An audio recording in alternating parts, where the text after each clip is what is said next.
Yes hello यार लोग, बहुत बहुत स्वागत है आज आप सभी लोगों का आज के अपने बिजनेस स्टडीज के फर्स्ट लेक्चर में। बहुत स्वागत है। सबसे पहले तो यार मैं आप सभी लोगों को मेरे बारे में थोड़ा बता देता हूँ और फिर बाकी की चीजों के बारे में बात करते हैं।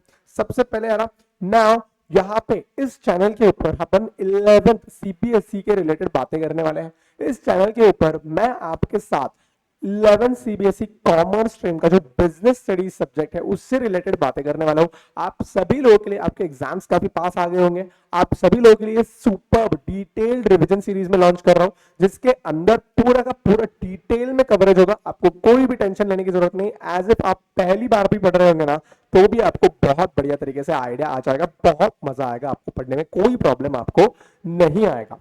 देन ना मैं खुद का इंट्रोडक्शन दे देता हूं कि मेरा नाम क्या है। सबसे पहले यार लोग, मेरा नाम है हर्षल क्षीरसागर। आई बिलीव आपको टाइटल के नीचे भी दिख ही रहा होगा, लेकिन मेरा नाम है Harshal Kshirsagar.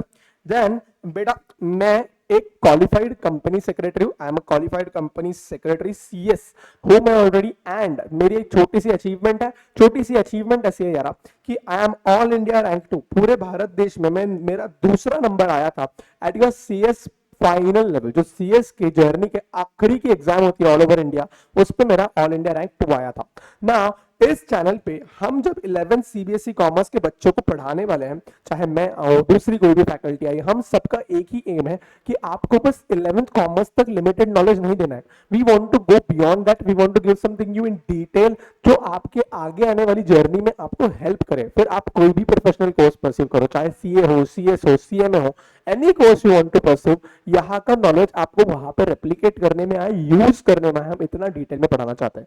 Just exam oriented पढ़ के कोई मतलब नहीं है यार। फिर बाद में आगे जाके बच्चों को बहुत प्रॉब्लम आती है, जबकि 11 12 should be your base for your professional exams. बच्चे सिर्फ एग्जाम ओरिएंटेड पढ़ने के चक्कर में उस बेस को कॉम्प्रोमाइज कर देते हैं और प्रोफेशनल एग्जाम्स में उनको बहुत प्रॉब्लम आती है। तो इस प्रॉब्लम को सॉल्व करने के लिए हम खुद जो इन प्रोफेशनल एग्जाम्स में अलग अलग स्टेजेस पे इन्वॉल्व है, हम सब लोग यहाँ पे नीचे आए हैं। हम सब लोग यहाँ पे आप सभी लोगों के लिए 11 12 कॉमर्स स्ट्रीम में जुड़े हैं, ताकि हम आपको वो लेवल ऑफ नॉलेज दे सके जो आपको रेडी कर सके आपके प्रोफेशनल एग्जाम्स के लिए भी। बढ़िया है क्या? नाउ यहाँ पे मैं आपके साथ सबसे पहले स्टार्ट करने वाला हूं बिजनेस स्टडीज का चैप्टर नंबर 1, जो है आपका बिजनेस, ट्रेड एंड कॉमर्स। ये जो आपके नोट है, ये आपको गूगल ड्राइव के अंदर मिल जाएंगे, जो इस लेक्चर के डिस्क्रिप्शन में है। उस लेक्चर के डिस्क्रिप्शन से आप जाके उन नोट्स को एक्सेस कर सकते हो, प्रिंट आउट ले सकते हो और यूज कर सकते हो ना। चैप्टर का कोई बहुत ज्यादा इंट्रोडक्शन देने से बेहतर है मैं डायरेक्टली चैप्टर को ही स्टार्ट कर दूं ना। चैप्टर में मैं पहले ये इंट्रोडक्शन की जो बातें हैं उनको बाद में डील करूंगा। मैं डायरेक्टली आपको लेके आना चाहता हूं जहां पे हम डिस्कस करने वाले हैं सबसे पहले कंसेप्ट ऑफ बिजनेस। सबसे पहले हम जानने की कोशिश करेंगे कि आखिर बिजनेस होता क्या है ना। बिजनेस मतलब यार, इस बुक की तो वैसे जरूरत ही नहीं है, अपन ऐसे ही बता सकते हैं बिजनेस क्या होता है। सिर्फ बिजनेस मतलब क्या? बिजनेस मतलब सर कोई भी एक्टिविटी हो जिसमें आपको पैसा कमाने का इंटेंशन है, उसको हम बिजनेस कह देते हैं। सर फॉर एन एग्जांपल, आज मैंने अगर एक छोटी चाय की दुकान डाल दी, छोटू चाय वाला, तो वो भी क्या बिजनेस है क्या? आंसर इज सर यस, वो भी बिजनेस है। आज मैंने एक चप्पल का बिजनेस डाल दिया, तो चप्पल का बिजनेस भी क्या एक बिजनेस है क्या? आंसर इज यस, वो भी बिजनेस है। आज मैंने रिलायंस जैसी बड़ी कंपनी चलाने को ले ली क्योंकि मुझे प्रोडक्ट्स बेचने, आपको जियो चलाने को ले लिया कि जियो की टेलीकॉम सर्विसेज आपको प्रोवाइड करता है, वो भी बिजनेस है क्या? आंसर इज यस सर, वो भी बिजनेस है। देन ये जो टीचिंग कहीं ना कहीं पे हम आपको सर्विसेज प्रोवाइड करते हैं, क्या वो भी कहीं ना कहीं पे बिजनेस है? आंसर इज वो भी कहीं ना कहीं पे एक बिजनेस ही है। जिस भी एक्टिविटी में आप सामने वाले से पैसा एक्सपेक्ट करते हो सर्विसेज की अगेंस्ट, गुड्स की अगेंस्ट, उसको हम बिजनेस कह देते हैं ना। यहाँ पे मजे की बात ऐसी होती है कि हमें एक चीज डिस्कस करने की बहुत ज्यादा जरूरत होती है कि हम जब भी बिजनेस इस शब्द को देखते हैं तो हम कहते हैं business is an economic activity. कैसी एक्टिविटी है? Economic activity. Sir what do you mean by economic activity? Economic activity का मतलब होता है यहाँ पे हमेशा हमेशा पैसे कमाने का इंटेंशन होता है। एक्टिविटीज की जब मैं बात करता हूं एक्टिविटीज की, तो एक्टिविटीज को दो कैटेगरी में डिवाइड किया जाता है। कितने कैटेगरीज में? दो कैटेगरीज में डिवाइड किया जाता है। एक होती है इकोनॉमिक एक्टिविटी और एक होती है नॉन इकोनॉमिक एक्टिविटी। बढ़िया है क्या?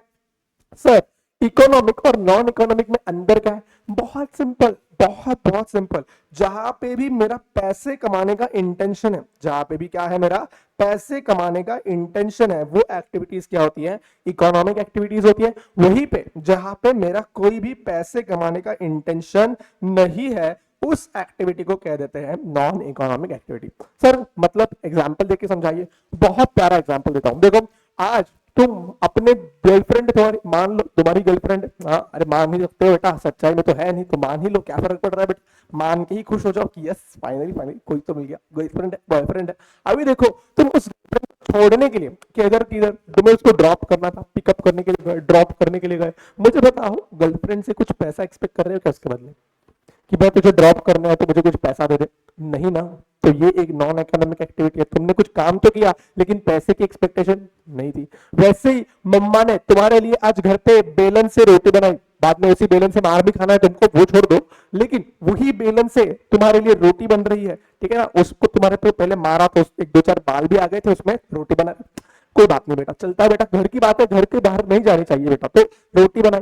मुझे बताओ यहाँ पे जो मम्मा तुमको रोटी खिला रही है, उस रोटी को बना के खिलाने में मम्मा का प्यार है, जो भी है, लाल है, दुलार है, सब कुछ है, क्या वहां पे मम्मा को तुमसे पैसा चाहिएगा, नहीं चाहिए ना सर। तो ये भी एक नॉन इकोनॉमिक एक्टिविटी बन गई। वहीं पे इकोनॉमिक एक्टिविटी क्या है सर, इकोनॉमिक एक्टिविटी मतलब ऐसी कोई भी एक्टिविटी जिसके बदले मुझे पैसा चाहिए। आज मैं जो आपको YouTube पे फ्री रिवीजन लेक्चर्स प्रोवाइड कर रहा हूं, वो एक नॉन इकोनॉमिक एक्टिविटी है, क्योंकि मुझे तुमसे कोई भी पैसे की एक्सपेक्टेशन नहीं है। लेकिन वहीं पे आज मैं अगर तुम्हें क्लासेस देता हूं 11th के क्लासेस, तो वहां पे मैं आपसे एक फी एक्सपेक्ट करता हूं, तो वो बन जाएगी इकोनॉमिक एक्टिविटी। आज मम्मा के हाथ की रोटी के लिए पैसा नहीं है, लेकिन बाहर होटल में जाके वही रोटी खानी है तो पैसा भरना है, क्योंकि होटल वाले को उससे पैसा कमाने का इंटेंशन है। आप आज अपनी गर्लफ्रेंड को जब ड्रॉप करने के लिए चाहते हो तो तुम्हारा पैसा कमाने का इंटेंशन नहीं है, लेकिन वहीं पे रैपिडो वाले, रैपिडो जो होता है, रैपिडो वाले को बोल दो कि किसी को ड्रॉप करना है तो उसका पैसे कमाने का इंटेंशन होता है, तो वहां पे आपको पैसा भरना पड़ेगा। तो ये है economic versus non economic activities के बीच का अंतर जो अपन ने देखा। बढ़िया।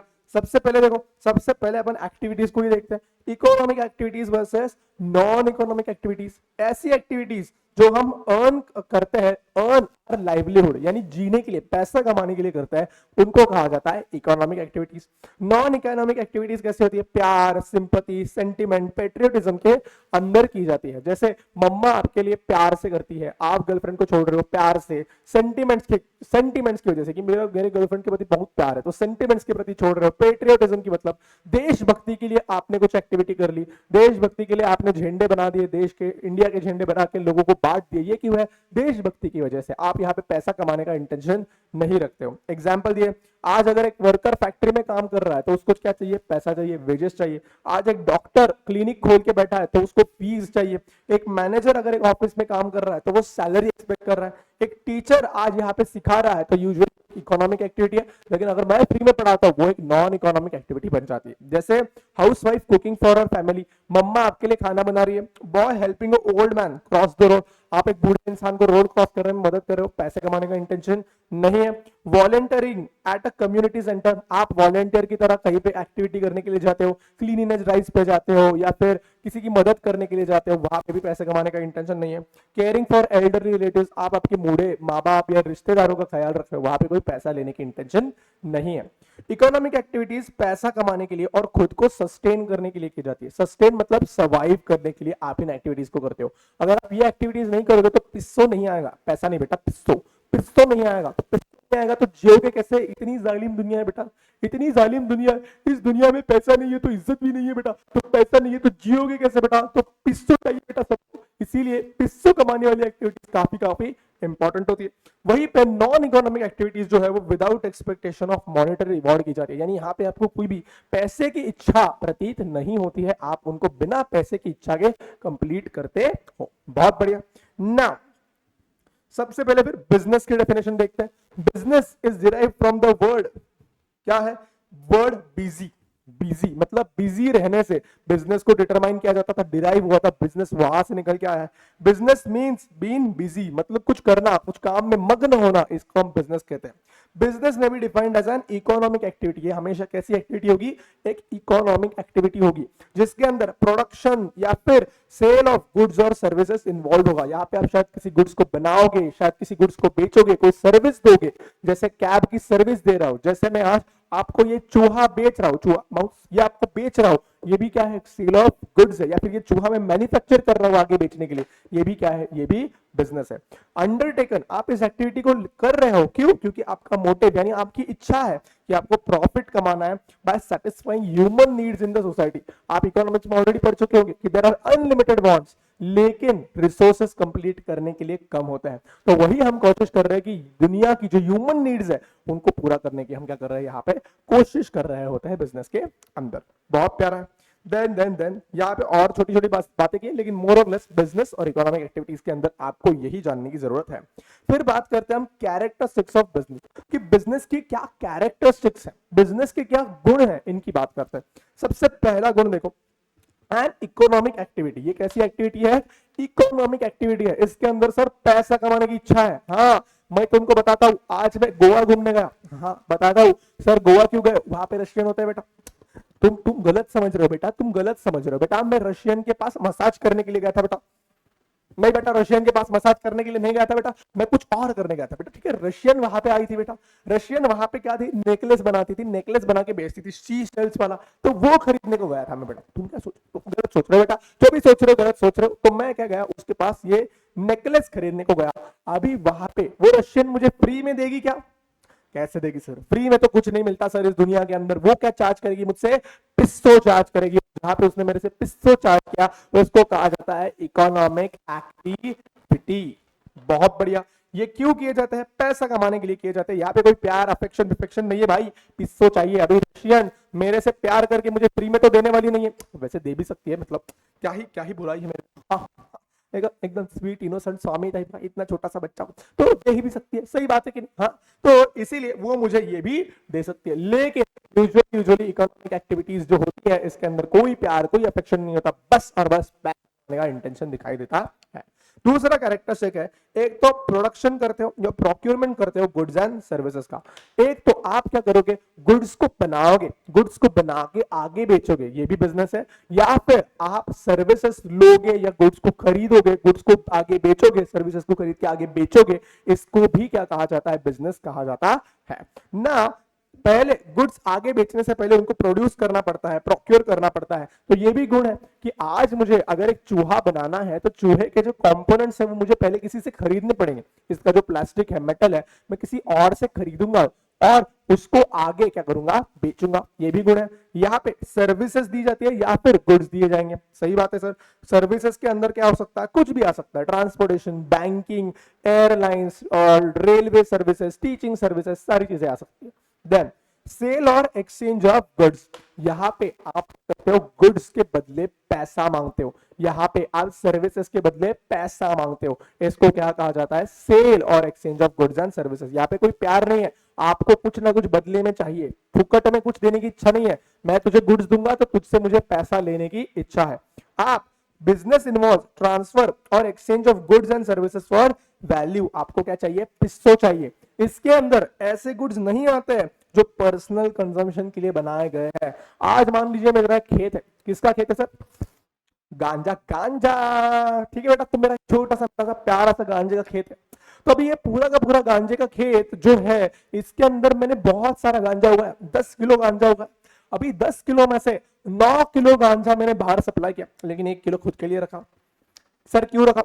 तुमको क्या करना है? मेरा गांजा मैं देख लूंगा। तो 1 किलो मैंने अपने लिए रख दिया है। तो ये जो 1 किलो साइड को निकाल के मैंने अपने लिए रखा है ना, ये मैंने सेल्फ कंजम्पशन के लिए रखा है, ये मैंने किसी को बेचा नहीं है। तो ये बिजनेस का पार्ट है क्या? नहीं है बेटा, ये कोई बिजनेस एक्टिविटी का पार्ट नहीं है।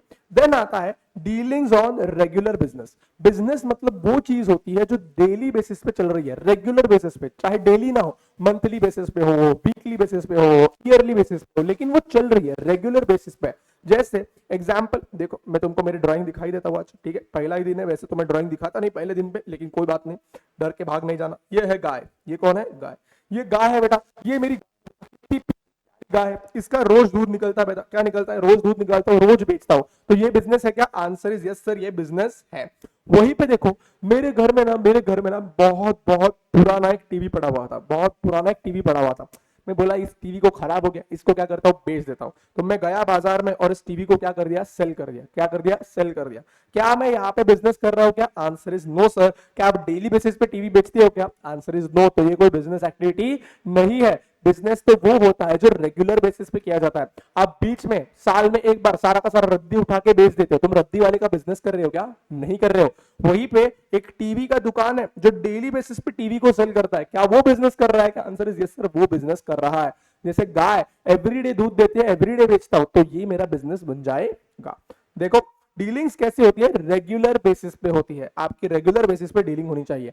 इररेगुलर है या सिंगल ट्रांजैक्शन है तो ये कोई बिजनेस नहीं है। जैसे आपने आपका पुराना रेडियो सेट बेच दिया प्रॉफिट के लिए, वो कोई बिजनेस एक्टिविटी नहीं है। देन बिजनेस करने का मेन मोटिव होता है प्रॉफिट कमाना। बिजनेस करने का मेन मोटिव क्या होता है? प्रॉफिट कमाना। आज अगर मैं चैरिटी के लिए कुछ कर रहा हूं तो वो कोई बिजनेस नहीं है। आज हम यहाँ पे खड़े होकर आपको पढ़ा रहे हैं तो हमें इससे कोई रेवेन्यू नहीं मिल रहा है, तो ये क्या हो रहा है? ये कोई बिजनेस नहीं है, क्योंकि यहाँ पे हमें कोई प्रॉफिट कमाने का इंटेंशन नहीं है। जब भी बिजनेस होगा तो हमेशा पहला मोटिव क्या होगा? प्रॉफिट कमाने का मोटिव होगा। आज मैंने एक ऑर्गेनाइजेशन शुरू की जो क्या करती है, गरीब लोगों की मदद करती है। इसमें मेरा फायदा कमाने का इंटेंशन है क्या? नहीं, ये एक चैरिटेबल ऑर्गेनाइजेशन है सर। ये बिजनेस की डेफिनेशन को सेटिस्फाई नहीं कर सकती, क्योंकि यहाँ पे आपका फायदा कमाने का इंटेंशन नहीं है। देन आता है अनसर्टेनिटी ऑफ रिटर्न। अनसर्टेनिटी का मतलब है फिक्स नहीं कह सकते पैसा रिटर्न आएगा भी या नहीं आएगा ना। इसका ये एक क्लासिक गुण है, ये क्लासिक गुण है आपके बिजनेस का। आप कितना भी बड़ा बिजनेस कर लो, कितनी भी बड़ी इमारत खड़ी कर लो, उससे कोई फर्क नहीं पड़ता कितना पैसा वापस आएगा, कितना इन्वेस्ट करोगे, उसके बदले कितना कमा पाओगे, इसकी कोई गारंटी नहीं होती है। आज मैंने 1 करोड़ रुपए डाल दिए एक बिजनेस में, बिजनेस स्टार्ट किया, बोलता हूं मैंने स्टार्ट कर दिया। क्या बिजनेस पता है क्या? आप हमारे पास आइए, हम आपको देंगे ऐसी सर्विस देंगे कि आप पागल हो जाओगे, आप तूफान पागल हो जाओगे। सर क्या करोगे? बताएंगे तुम आओ के तो देखो, एक दो चार हथौड़े मारेंगे दिमाग के ऊपर, सच में तूफान पागल हो जाओगे। तो हमारी सर्विस है कि आप खुशी के मारे पागल हो जाओगे। कुछ नहीं बेटा, 2 4 हथौड़े मारने के दिमाग में इंसान अपने आप पागल हो जाएगा, और पागल होने के बाद इंसान सबसे खुश होता है बेटा। मैं तो सबसे पहले यही मानता हूं, जो नॉर्मल सेन इंसान है वो खुश नहीं है बेटा, वो बहुत पागलों जैसी बातें करता है। लेकिन जो पागल इंसान है वो बहुत खुश है बेटा, उसको कोई फर्क नहीं पड़ रहा है। तो सही बात है ना, हम पागल बना देंगे तुम खुश हो जाओगे। तो यहाँ पे कितना भी प्यारा धंधा शुरू कर लो, कोई फर्क नहीं पड़ रहा बेटा। कोई फर्क पड़ रहा है? नहीं पड़ रहा है। सर्टेनिटी ही नहीं है, रिटर्न आएगा कि नहीं आएगा इसकी सर्टेनिटी नहीं है। आपने 1 करोड़ रुपए डाले लेकिन उसका रिटर्न आने की पॉसिबिलिटी कम है। There is always a possibility of loss. कितनी भी मेहनत कर लूं मैं इस धंधे में, रोज हथौड़ा लेके रोड पे घूम रहा हूं, कोई तो आ जाओ कोई तो आ जाओ, लेकिन कोई फर्क नहीं पड़ेगा। Possibility of return is very low. Then इसी से आता है पॉसिबिलिटी ऑफ लॉस। से जिस चीज का जन्म होता है उसको कहा जाता है एलिमेंट ऑफ रिस्क। रिस्क है तो इश्क है बेटा।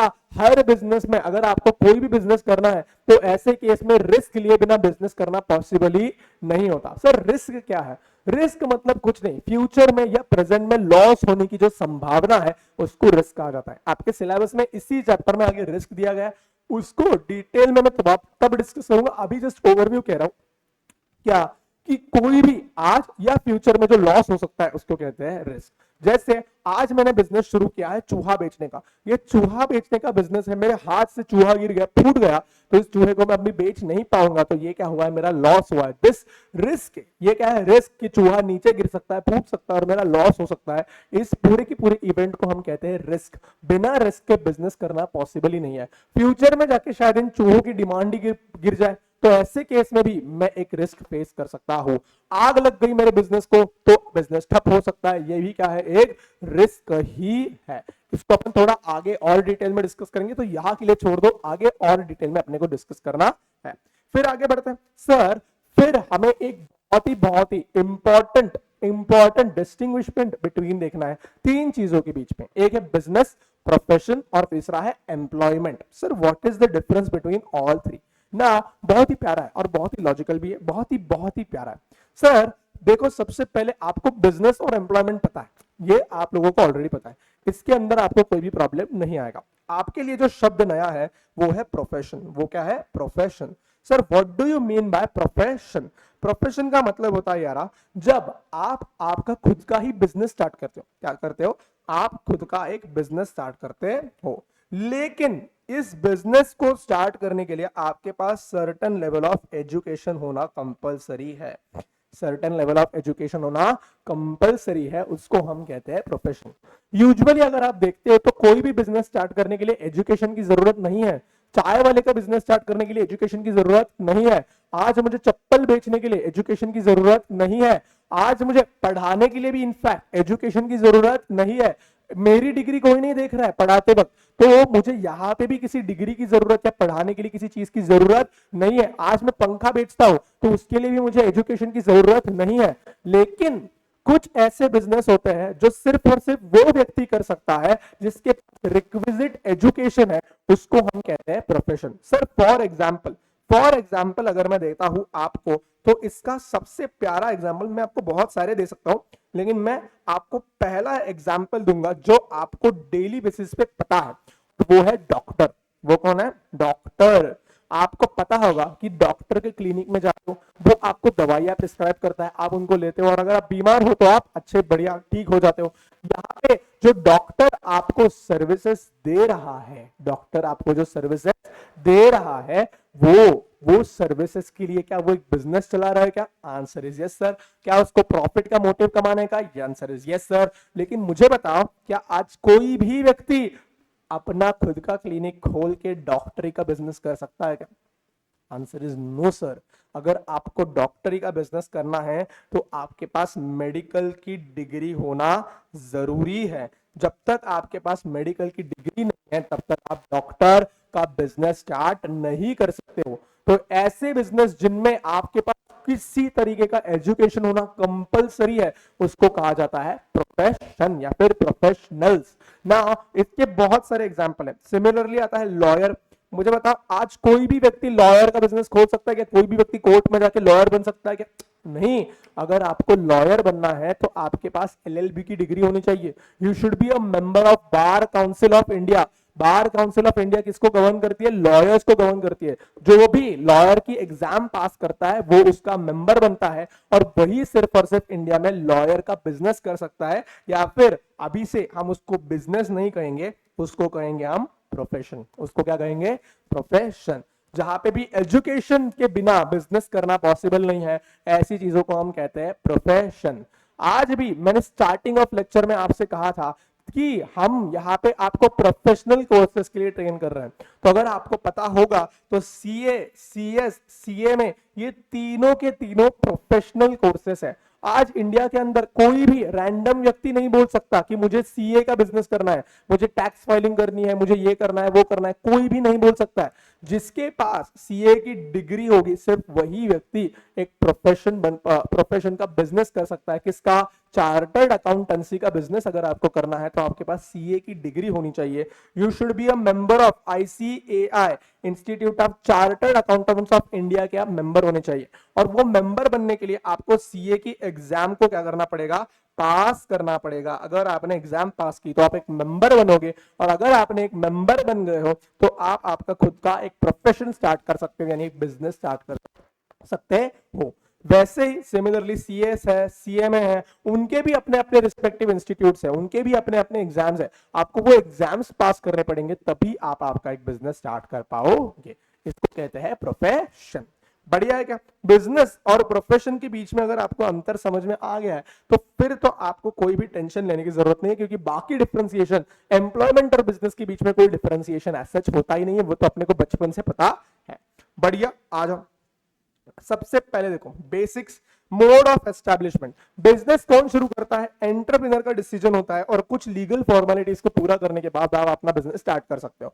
आज मुझे चाय का बिजनेस स्टार्ट करना है, कर सकता हूं, कोई दिक्कत नहीं है। गवर्नमेंट से बस एक लाइसेंस लेना पड़ेगा चाय का बिजनेस स्टार्ट करने का, and I can start the business. इसको हम लीगल फॉर्मेलिटीज कहते हैं कि गवर्नमेंट से जाके परमिशन लेनी पड़ेगी। प्रोफेशन सर, प्रोफेशन कोई भी व्यक्ति नहीं कर सकता। सिर्फ और सिर्फ membership of professional body and certificate of practice लगता है। आप किसी बॉडी के मेंबर होने चाहिए। आज आपको अगर लॉयर बनना है तो बार काउंसिल के मेंबर होने चाहिए। आज अगर आपको सीए बनना है तो इंस्टीट्यूट ऑफ चार्टर्ड अकाउंटेंट्स के आप मेंबर होने चाहिए। आज अगर आपको सीएस की प्रैक्टिस करनी है यानी सीएस का प्रोफेशन करना है तो ऐसे केस में आपके पास इंस्टीट्यूट ऑफ कंपनी सेक्रेटरीज की मेंबरशिप होनी चाहिए। सिर्फ और सिर्फ तभी आप क्या कर सकते हो, प्रोफेशन को प्रैक्टिस कर सकते हो।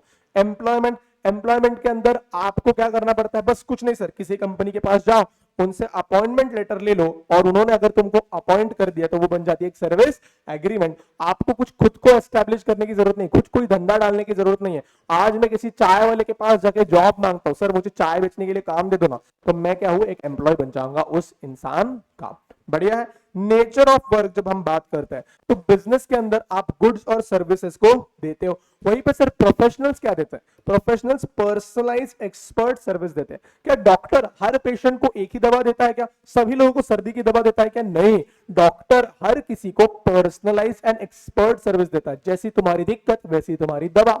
सही बात है क्या। Then employment, performing work as per the service contract और रूल्स। एम्प्लॉइज किसके हिसाब से काम करेंगे, जैसे उसका एम्प्लॉयर बता रहा है, यानी जैसे बिजनेस ओनर उसको गाइड करेगा वैसे ही वो क्या करेगा, काम करेगा। देन सर बिजनेस सेट करने के लिए कोई क्वालिफिकेशन है क्या, आंसर इज नो सर, कोई क्वालिफिकेशन रिक्वायर्ड नहीं है। वहीं पे सर मुझे बताओ क्या प्रोफेशन चालू करने के लिए क्वालिफिकेशन रिक्वायर्ड है क्या, आंसर इज यस, आपके पास क्वालिफिकेशन होना चाहिए, प्रोफेशनल बॉडी का आपके पास सर्टिफिकेट होना चाहिए, आपको वो एग्जाम्स पास करने पड़ेंगे। सर एम्प्लॉयमेंट के लिए क्वालिफिकेशन या फिर स्किल की जरूरत है क्या, एम्प्लॉयमेंट के लिए कई बार आपको स्किल की जरूरत पड़ती है, क्वालिफिकेशन एंड ट्रेनिंग आपको रिक्वायर्ड होती है। जरूरी नहीं है अगर आप चाय की दुकान पे जाके एम्प्लॉयमेंट कर रहे हो तो वहां पे भी शायद आपको स्किल की जरूरत नहीं है, नॉलेज की जरूरत नहीं है। लेकिन आज अगर आपको एमबीए बनना है और एमबीए के बाद ही आपके लिए फाइनेंस की अपॉर्चुनिटीज खुलेंगी, एचआर के जॉब्स खुलेंगे, तो वहां पे आपके लिए जब तक एमबीए नहीं हो, जब तक डिग्री नहीं है, नॉलेज नहीं है, तब तक वो जॉब आपके लिए नहीं खुलता है। देन यहाँ पे रिवॉर्ड या रिटर्न क्या मिलता है, सर बिजनेस के लिए तो एक ही रिवॉर्ड होता है, वो होता है प्रॉफिट। वो क्या होता है, प्रॉफिट। जो प्रोफेशनल्स होते हैं वो चार्ज करते हैं प्रोफेशनल फी। डॉक्टर जो आपसे चार्ज करता है वो चार्ज करता है आपसे प्रोफेशनल फी। वो आपसे प्रॉफिट नहीं कमाता है, वो आपसे उसकी फी लेता है, उसकी सर्विस देने की फी मांगता है। देन एम्प्लॉइज सैलरीज या वेजेस कमाते हैं, ये तो आसान है। कैपिटल इन्वेस्टमेंट, सर कितना कैपिटल डालना पड़ेगा बिजनेस स्टार्ट करने के लिए, डिपेंड करता है कि आप कौन सा बिजनेस करना चाहते हैं। चाय का छोटा बिजनेस है तो कैपिटल कम लगेगा, रिलायंस जैसे, अंबानी जैसे, जियो का बड़ा सा बिजनेस कर रहे हैं तो कैपिटल ज्यादा लगेगा। प्रोफेशन में लिमिटेड कैपिटल नीड है एस्टैब्लिशमेंट के लिए। अगर आपको डॉक्टर बनना है तो आपको पता है कि बहुत बड़ा क्लिनिक तो आप नहीं डाल सकते, डायरेक्टली 10 फ्लोर की क्लिनिक डालोगे क्या, नहीं डालोगे। छोटी सी क्लिनिक डालनी है तो लिमिटेड कैपिटल में भी आपका काम हो जाता है। एम्प्लॉय को कोई कैपिटल रिक्वायरमेंट नहीं है, बस एजुकेशन के टाइम पे पैसा डालना है, बाकी आपको कोई कैपिटल एज सच रिक्वायरमेंट नहीं है। रिस्क कहां पे सबसे ज्यादा होगी, प्रोफेशन में या बिजनेस में, आंसर है सर बिजनेस में सबसे ज्यादा होगी, क्योंकि बिजनेस इररेगुलर है और उसमें सबसे ज्यादा रिस्क है। वहां पे कभी भी आपका धंधा चौपट हो सकता है, कभी भी। आज मैंने बिजनेस स्टार्ट किया मोबाइल फोन बेचने का, कल को पता चला मोबाइल फोन आउटडेटेड हो गया, कुछ नया आ गया, पूरा का पूरा धंधा चौपट। यहां पे प्रोफेशन में रिस्क है लेकिन कंपैरेटिवली कम है। आपके पास एक इतनी अच्छी एजुकेशन क्वालिफिकेशन है कि आपके पास कोई ना कोई आ ही जाएगा। तो अगर आज आप डॉक्टर बन जाते हो तो आप घर पे नहीं बैठने वाले हो, कुछ ना कुछ करके तो पैसा कमा ही लोगे। वहीं पे एम्प्लॉय को तो कोई रिस्क है ही नहीं, एम्प्लॉय को क्या है, फिक्स्ड रिस्क मिलने वाली है, बहुत बहुत कम रिस्क है। जॉब से निकल जाने की ही बस रिस्क है, लेकिन वो भी बहुत कम है। आपको फिक्स एवरी मंथ 30 तारीख के बाद 1 तारीख को पैसा मिलना ही मिलना है। Transfer of interest, transfer of interest मतलब क्या, आप आपकी जगह किसी और को दे सकते हो क्या, आंसर इज यस। कहां पे, बिजनेस में। आज अगर मैंने चाय का बिजनेस स्टार्ट किया तो मैं मेरा बिजनेस किसी और व्यक्ति को ट्रांसफर कर सकता हूं। क्या प्रोफेशन में अलाउड है कि, आंसर इज नो। आज अगर मैं सीएस हूं तो मैं अपनी सीएस की डिग्री किसी और को ट्रांसफर नहीं कर सकता। आज अगर मैं आपकी कंपनी में एम्प्लॉय हूं तो मैं ये नहीं कह सकता आज मेरी जगह पे मेरा भाई आके तुम्हारे लिए काम करेगा। तो एम्प्लॉयमेंट में और प्रोफेशन में ये पॉसिबल नहीं है, लेकिन बिजनेस में ये पॉसिबल है कि मैं कह सकता हूं आज से मेरा बिजनेस मेरा भाई संभालेगा। Code of conduct, code of conduct मतलब आपके लिए कोई गाइडेंस है क्या, कोई इंस्ट्रक्शंस है क्या जो आपको फॉलो करने ही पड़ेंगे, आंसर इस बिजनेस में तो ऐसा कोई कोड ऑफ कंडक्ट नहीं होता है, लेकिन प्रोफेशंस के लिए कोड ऑफ कंडक्ट होता है। आज अगर आप डॉक्टर बनते हो, लॉयर बनते हो, तो सबसे पहला जो आपको प्रोफेशनल कोड ऑफ कंडक्ट शायद पता हो सकता है वो हो सकता है डॉक्टर्स, लॉयर्स, सीए, सीएस को एडवर्टाइजमेंट करना अलाउड नहीं होता है। इसीलिए आपने किसी भी डॉक्टर या लॉयर की ऐसे बड़े बड़े बैनर्स पे फोटो नहीं दिखी होंगी, आओ हमारे पास सर्विसेज ले लो, आओ तुम्हारा डिस्पेंसरी खोलते, तुमको खोलते, तुम्हारा ऑपरेशन करके देते, सबसे सस्ते में करके दूंगा। कभी देखा है क्या? कभी नहीं देखा होगा, क्योंकि दिस इज नॉट अलाउड। उनकी जो प्रोफेशनल बॉडी है डॉक्टर्स की, लॉयर्स की, वो उनको अलाउड नहीं करती है। क्यों? क्योंकि उनका एक प्रोफेशनल कोड ऑफ कंडक्ट है जो उनको एडवर्टाइज करने से रोकता है। वहीं पे आपके एम्प्लॉयज के लिए कुछ कोड ऑफ कंडक्ट है क्या? एम्प्लॉयज के लिए आपका बिजनेस ही एक कोड ऑफ कंडक्ट बना सकता है। कैसे? एम्प्लॉयर बताता है। सर, एम्प्लॉयर ये बता सकता है कि टाइम पे आना है, टाइम पे ही घर जाना है, आपको क्या करना है, आपको कुछ भी बता सकता है कि एम्प्लॉयमेंट में हो तो 2 दिन नहीं आओगे तो पैसे काटेंगे। जो भी है आपका कोड ऑफ कंडक्ट कौन डिसाइड करता है? आपका एम्प्लॉयर, यानी बिजनेस का जो ओनर है वो डिसाइड कर सकता है। बढ़िया। देन एग्जाम्पल, शॉप डाल दी, फैक्ट्री डाल दी। Example, legal medical profession, CA बन गए, चार्टर्ड अकाउंटेंट बन गए। यहाँ पे क्या, बैंक में काम कर रहे हो, इंश्योरेंस कंपनी में काम कर रहे हो, गवर्नमेंट में काम कर रहे हो, कुछ भी आप काम कर सकते। ये आपके 3 कंपैरिजन है इन तीनों के बीच का। बढ़िया है, I hope this was clear. अभी अपन लास्ट चीज डिस्कस करते हैं इस छोटे से सेशन की, और फिर अगले पार्ट में आपके साथ मुलाकात करता हूं। वो है economic journey from independence to liberalisation. अपने देश में बिजनेस की ग्रोथ कैसे हुई, इसकी बात कर रहे हैं। देखो, पोस्ट इंडिपेंडेंस एरा, यानी जब अपने को इंडिपेंडेंस मिला, यानी 1947 के बाद अपनी इकोनॉमी को रीबिल्ड करना अपन ने स्टार्ट किया। अभी तक ब्रिटिशर्स का कंट्रोल था, उसके बाद हमने क्या किया, धीरे धीरे अपनी इकोनॉमी को डेवलप करना स्टार्ट किया। प्लान डेवलपमेंट के ऑब्जेक्टिव पे हम आगे बढ़े। सेल्फ रिलायंट सोशलिस्टिक पैटर्न हमने अज्यूम किया कि हमें अपने देश को सेल्फ रिलायंट बनना है, किसी बाहर वाले देश की हमें कोई मदद की जरूरत नहीं है, हम अपने लोगों के लिए ही इस सोसाइटी को डेवलप करना चाहते हैं। ऐसा बिजनेस करेंगे कि सारा समाज खुश रहे।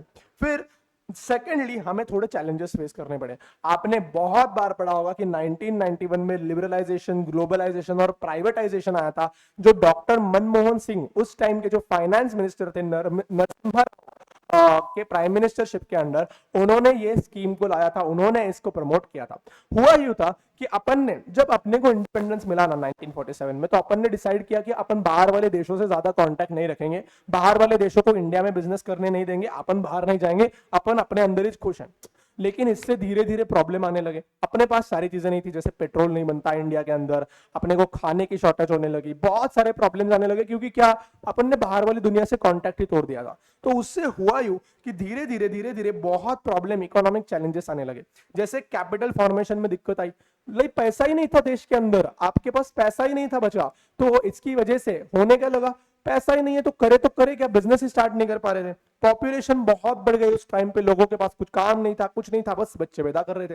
अभी काम नहीं होगा तो बच्चे पैदा हो गए। जैसे कोविड के टाइम पे लोगों को काम नहीं था तो बहुत सारे बच्चे पैदा हो गए। अभी क्या कर सकते हैं बेटा। तो वीक फाइनेंशियल सिस्टम, बैंक्स वगैरह इतने अच्छे नहीं थे, क्योंकि फॉरेन से कोई अपनी को मदद नहीं कर रहा था। देन इंफ्रास्ट्रक्चर अच्छा नहीं था, डिफेंस पे बहुत खर्चा करना पड़ रहा था, क्योंकि बाहर के किसी के देश के साथ आपके रिश्ते अच्छे नहीं थे, तो सारे देश आपके साथ लड़ाई करना चाहते थे। Huge fiscal deficits. अभी ये फिस्कल डेफिसिट्स आपने इकोनॉमिक्स में पढ़ा होगा तो आपको पता होगा। फिस्कल डेफिसिट्स मुझे लगता है आपको कट कर देते हैं, क्योंकि ये इतने सारे पॉइंट्स आपको याद रखने की जरूरत नहीं है, और फिस्कल डेफिसिट समझाने के बाद भी आपको इतने अच्छे से नहीं समझेगा। देन अभी के लिए ये 2 पॉइंट्स आप कट कर सकते हो, कोई प्रॉब्लम नहीं है। इसकी वजह से हुआ क्या, आपके इंटरनेशनल कॉन्फिडेंस और इंटरनेशनल रिलेशंस को बहुत हैम्पर हुआ, और अपना देश एक बैकफुट पे चला गया। फिर 1991 में फाइनली हमने क्या किया, लिबरलाइजेशन, प्राइवेटाइजेशन एंड ग्लोबलाइजेशन। हमने बाहर के कंपनीज को इनवाइट किया इंडिया के अंदर धंधा करने के लिए, हमने हमारे कंपनीज को बाहर जाने के लिए इनवाइट किया। प्राइवेटाइजेशन किया हमने, हमारे देश में लोगों को, जो सारे की सारी चीजें गवर्नमेंट कंट्रोल कर रही थी, अभी हमने बोला कि जाओ तुम कॉमन लोग जो इंडिया के हाउस होल्ड है वो भी इन बिजनेस को कर सकते हो, ताकि क्या होगा, देश की ग्रोथ होगी। जैसे 1991 के पहले सारे बैंकिंग सिस्टम गवर्नमेंट ने अपने पास रखे थे। 1991 के बाद लोगों ने बोला कि प्राइवेट बैंक भी खोल दो, जैसे आईसीआईसीआई हो गई, एक्सिस बैंक हो गई। तो क्या होगा, फाइनेंस डेवलप होगा, उसकी वजह से लोगों को लोन मिलेंगे, उसकी वजह से लोग नए नए बिजनेसेस खोल पाएंगे। देन फिर आया मॉडर्न इंडिया। आज के टाइम पे अगर आप देखते हो तो Indian economy is on boom. We are I believe the 4th और the 3rd largest economy, and we are one of the fastest growing economies, and we are the preferred FDI destination. FDI शब्द का मतलब होता है foreign direct investment. क्या होता है, foreign direct investment. आज हमारे देश में बाहर वाले लोग इन्वेस्ट करने के लिए एनकरेज्ड हैं, जो कहीं पे लिबरलाइजेशन के पहले हमारे देश में किसी के पास पैसे डालने की कैपेसिटी नहीं थी। आज हमारे देश में अलग अलग बाहर के लोग आके पैसा डालना चाहते हैं, जैसे एप्पल ने डाला है, टेस्ला ने डाला है। क्यों? क्योंकि हमारा देश आगे बढ़ रहा है। बढ़िया है क्या? तो ये आपका एक बेसिक इकोनॉमिक जर्नी थी अपने देश की। तो आज अपन ने छोटी छोटी 4 बातें की है और इसी के साथ में इस फर्स्ट पार्ट को यही पे एंड कर रहा हूं। इसी तरीके से अगले पार्ट में आपके साथ मुलाकात करता हूं। तब तक के लिए इस चैनल को जरूर सब्सक्राइब कीजिए, बाकी भी बहुत सारा कंटेंट आपके लिए आते रहेगा। तो इसी के साथ मैं आपके साथ विदा लेता हूं और आप सभी लोगों के साथ अगले ऐसे ही सेशन में मुलाकात करता हूं। तब तक के लिए बाय बाय।